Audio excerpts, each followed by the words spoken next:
this section, I wanted to stress the importance of content strategy and give you guys a little summary of all the ways that you can find content ideas, and also with a little bonus. So as we mentioned in previous videos, you can definitely find content strategy through your keyword research. All of those different methods that I showed you guys is not only for finding keywords to optimize your pins and your account, but also keywords to actually create the content, because again, you definitely want to be matching the title of your content and your content itself with the pin titles and the text that you're going to be using on images and all that. So definitely go to your keyword research for a lot of your content ideas. Then, as also mentioned, just as a brief overview, go to the influencers and their influencers boards and pins. Go through their boards, see what's resonating with people. What are their most popular pins? What strategies are they using, and should you use similar strategies?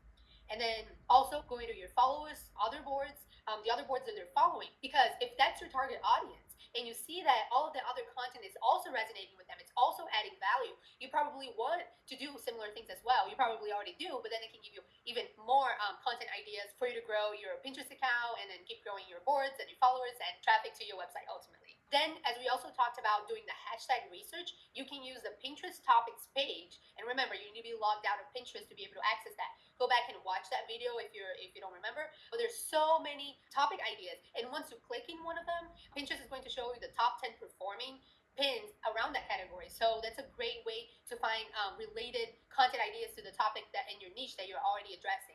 And then there's Pinterest Analytics. And this one I wanted to quickly show you because you haven't seen it yet. We will have a whole section about Pinterest Analytics here, but just to give you a quick overview of how you can use Pinterest Analytics to find content ideas, I'm going to show you guys real quick.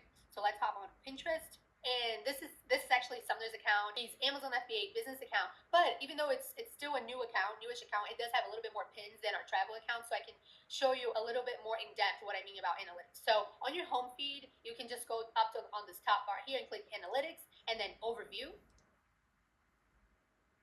And then you can start scrolling down here when it says Top Pins.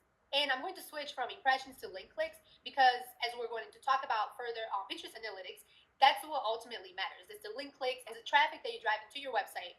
So if you do link clicks here, you can see in order of the most clicked pins that he's created, both his original content and pins that he has saved from other accounts.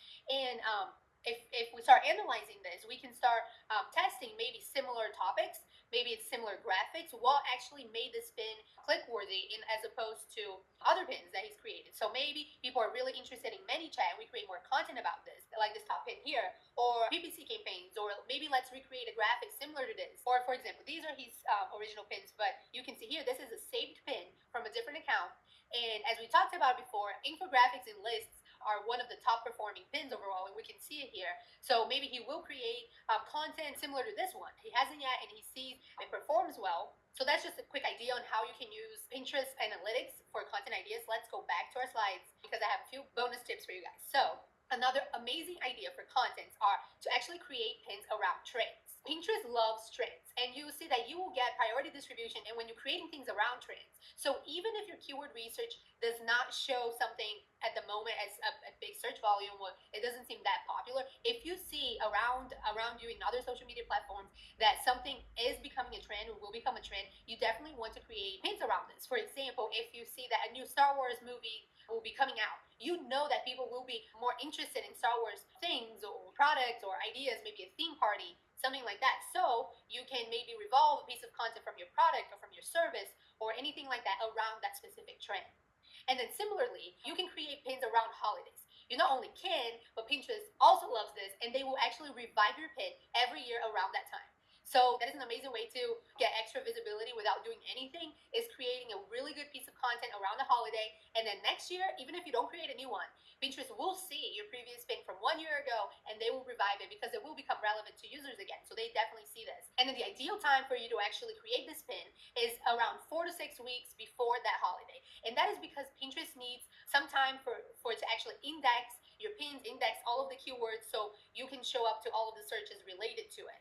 So your pin will probably peak around the holiday, but for you to actually get to that peak, you need to have some time and give Pinterest some time for them to index your pin and give you more distribution.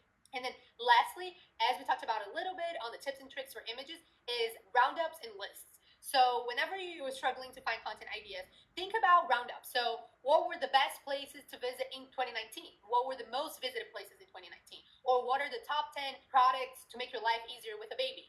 Like roundups are very popular on Pinterest, and same thing with lists, as we also mentioned before.